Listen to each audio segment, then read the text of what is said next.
Hey there, this is Fufski coming to you from New York, and today is the day that I realized that I'm getting older by the year. So as a consequence and a compromisation to this realization, I decided to celebrate this event at a Michelin restaurant.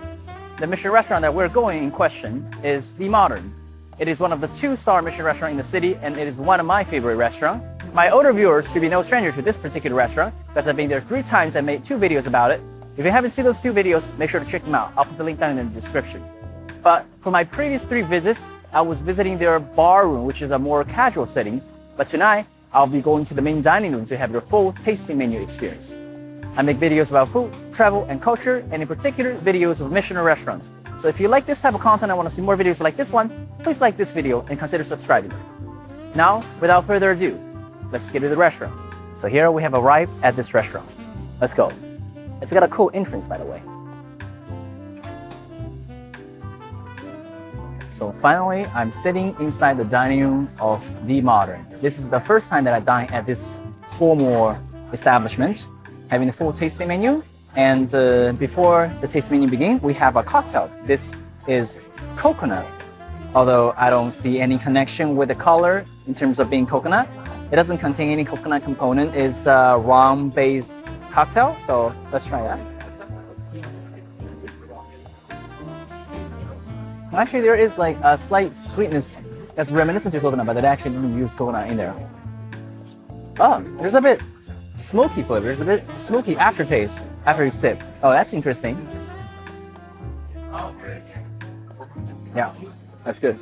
So now here we have cocktail number 2, Manhattan. This is a rye whiskey-based cocktail. Look at that amber color. It's a bit stronger. It's got a slight fruity scent in there, a little spicy. That's interesting as well. Yeah, I think there's like a tiny fruit or something at the bottom.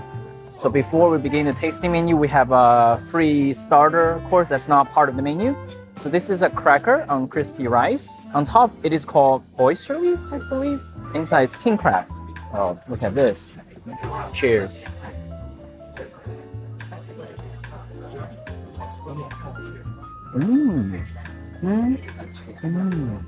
It's so refreshing, slightly sweet, and you got this zesty lime flavor in there.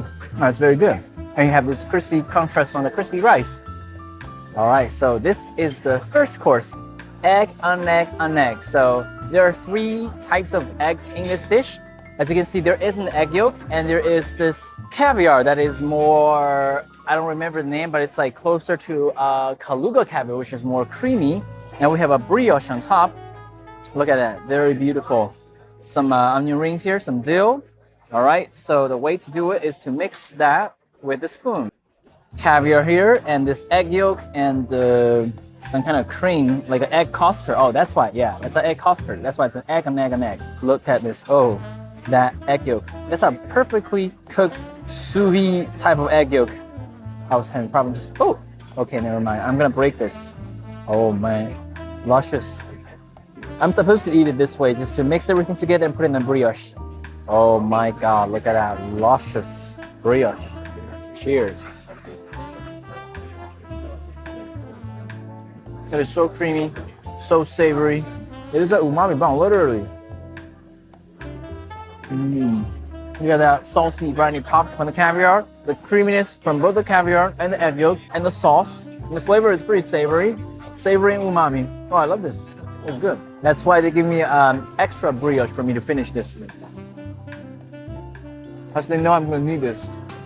Right there. The onion does provide a bit refreshing note inside, and the dill provides another interesting layer of aroma, but it's primarily savory and creamy. This is fantastic. So here we have our second course. This is green tomato on top of fish, and we have mint leaves here. At the bottom, there's a garlic sauce. So it's more like a refreshing type of fish, I suppose. Okay, so these are green tomatoes. That looks kind of like a cucumber, but that is tomato. Okay, that's fish. I don't think I can even cut this. I just sort of separate them. All right, so I'll just get this thing in one bite. We have fish, oh, English peas, garlic sauce. All right, so Let's have all the component layered. Let's do that in a bite. It's very refreshing.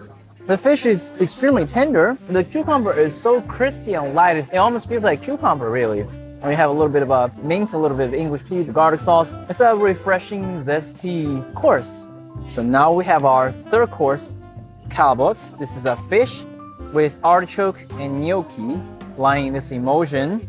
This is a very fleshy fish. Look at how thick is this. Like, this is a big piece. And there's artichoke. Let me get a little bit of artichoke here as well. Oh, this fish feels quite meaty when I'm cutting it. Fish is very tender. Artichoke, slightly sour, and the sauce has some like body to it that wraps around the fish, giving it a bit savory flavor. The fish is very meaty and firm with some buttery scent to it. Gnocchi here with the fish.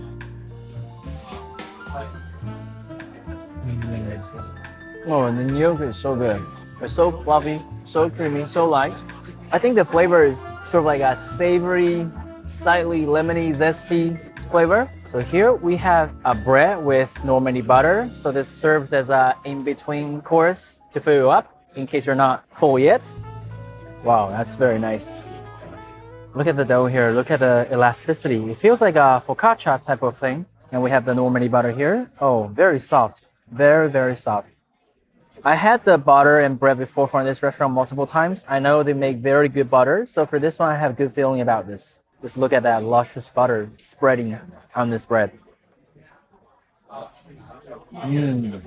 Indeed, it's very good. Slightly seasoned, savory. The butter is extremely velvety, creamy. Also seasoned. It's a very nice flavor. All right, so this is our fifth course and the second course of turbot. The one before is the first course of turbot. As you know, turbot is a giant flatfish from the sea, which is actually hard to come by in our restaurants. You can call it steak of the sea, if you will, because as you can see, the last course, that the turbot fish is very meaty, so it does take on that meaty, sticky characteristic. Anyway, this is the second course. This is made by the fin of turbot, and there's sabayon sauce, but the shell here, as I was told, is the morel mushroom. So I'll give that a try. All right, as you can see here, we have some arugula, some nuts crumble, sabayon sauce, and this morel. The morel mushroom is very good. It has a very potent earthy flavor, but not overpowering. Texture, it's a bit, I won't say rubbery, but it's like a little bouncy, which is quite interesting. It's a nice flavor with the contrast from the nuts. You get that slightly savory flavor from the sabayon sauce. Maybe that is the turbot fin.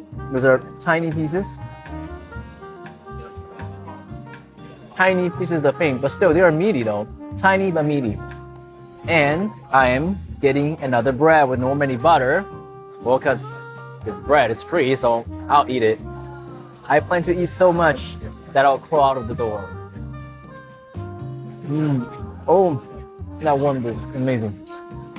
All right, so next course we have a squab. So basically a type of pigeon, endive, and some cherry. This one, I'm not sure. Looks like a fragua, squabgua type of thing. Looks like a dog breast type of thing. Look at that. All right, so we get a little bit of both these.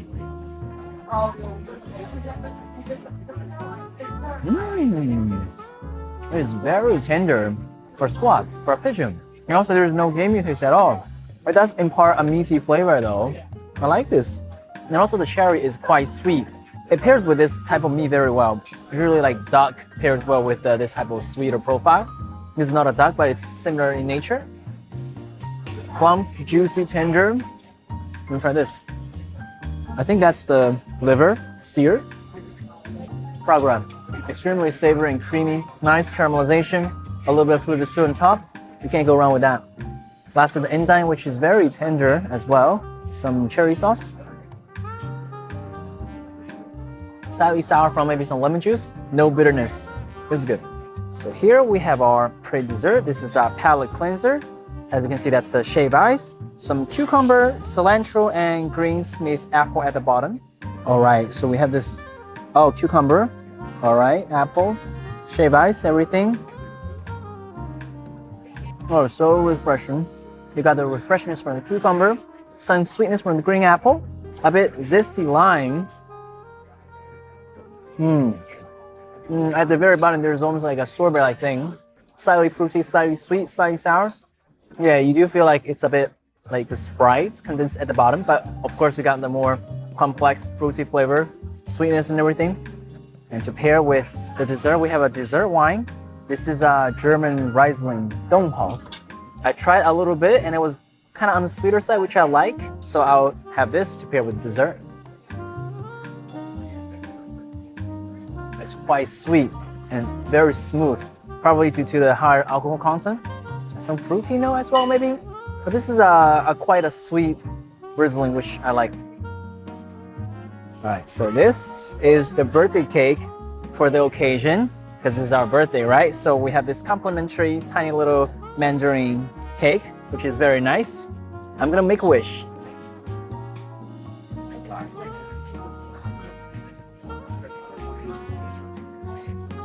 Okay, now let's get into this cake. Should be fairly simple.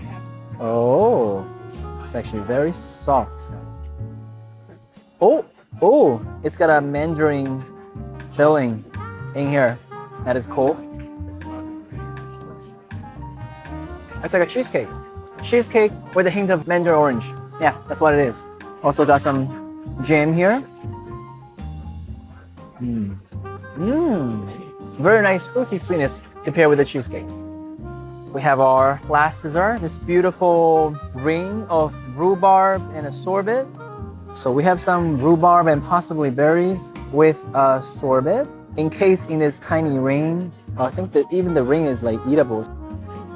That fruity rhubarb is very nice. Sweet and fruity. Let me destroy this. Take the entire thing out there. Oh, that's some cake at the bottom. Slightly sweet, crispy meringue with the sweet and fruity rhubarb. All right, that flavor is actually very nice. Not overly sweet, just on point. I especially like this crusty meringue shell. After the last desserts, we were presented with this, I wouldn't even call it Petit Four because the variety and presentation was so lacking. I mean, you wouldn't put pre-packaged candies as Petit Four, right?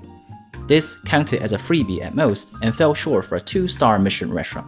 Anyways, the freebie items were chocolate with mint and orange caramel candy.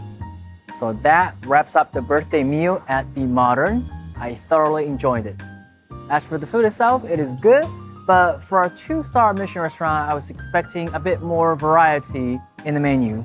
I mean, there are 6 items in the menu, which is fine, but a lot of the other 2-star establishments has more than 6 items on the menu, let's just say that. So I could appreciate maybe a bit more variety, let's say like 7 or 8 items. And also this is the private terrace of the Modern. As I mentioned before, Modern is situated inside MoMA, so this is like part of their private backyard. This is the terrace here, and you can see that's the entrance of MoMA. There's an escalator, so this is connected. It's nice to have a private space in the middle of Manhattan. So that wraps up the video. This is Fufski. I make videos about food, travel, and culture. If you like this video and want to see more videos like this one, please like, share, and subscribe. Follow me on Instagram to get the latest update. Turn on the notification bell if you haven't already. And I'll see you in the next video. Ciao.